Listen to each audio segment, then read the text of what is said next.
My best tip for effective communication is to meet people where they are in their language. And so it's important to speak to people in a respectful way that they'll understand, and maybe also to mirror them a little bit. So those are my best tips for effective communication. Dozer, what do you think? Oh, he's a good boy.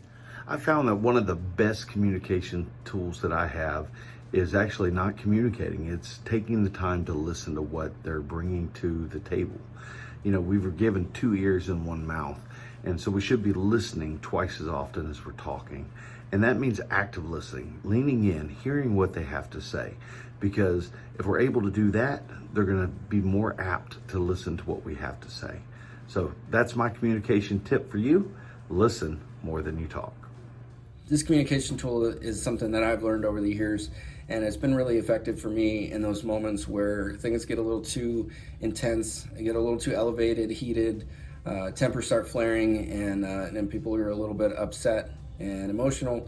And this is something that I've used to sort of de-escalate those situations, and it's a really good thing to use, especially considering that biting people is typically frowned upon, which is kind of a shame because I've got like really sharp teeth. But what I do in those situations is I do my best to kind of bite my tongue, hold my temper back, but I stay engaged. I'll even maybe take a step forward, not aggressively, but in that moment I lower my voice to the point where that person that I'm interacting with almost can't hear me. And that tends to sort of confuse and upset the situation enough that they bring their voice down and we can start having a good civil conversation again. So that's something that's worked for me. Use it at your discretion, but it's been a really good tool for me. Yeah, this is a really great question. What tools can you use to improve communication? It really depends on who your audience is.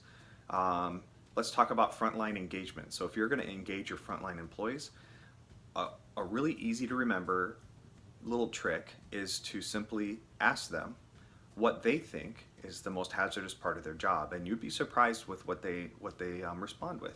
And sometimes they just haven't thought about it that way, and we've been able to identify unsafe conditions that way and come up with solutions just on the spot. It's a really great way to engage with employees, to give them ownership, not tell them what to do, but work with them and help to support them. And if they need your support as a manager, you can go back and help them pursue that a solution that has a good balance of what meets the business needs, that's not too expensive, but also enhances their safety. Hey, what's going on? It's Tony Taylor. Today we're going to talk about communication, not just any old kind of communication, but communication and safety, right? You got in this profession because, hopefully you got in this profession because you want to be able to make a difference and you want to be able to save lives. That's what this job is about. So you want to be able to portray that. My first step is body language. You want to make sure that you're not standing like this. You want to make sure that you're not grumpy or you're not always mad all the time. You want to stand open and upright, right? Open and upright. Second step. The second step to communication as a safety professional would be one of my favorites. And it's not exactly what you say, but how you say it. Again, you want to always be positive and always want to make sure that you're staying on task. The third step, an extremely important step in communication and safety, would be accountability. Accountability and follow up. You want to make sure that no matter if you were able to complete the task for that individual, whether it's somebody that's all the way at the top or all the way at the bottom of the organization, you want to make sure that you are following up and letting them know, hey, maybe it was, hey, we wasn't able to get this done on time, but we're working on it. We're doing X, Y, Z to figure it out.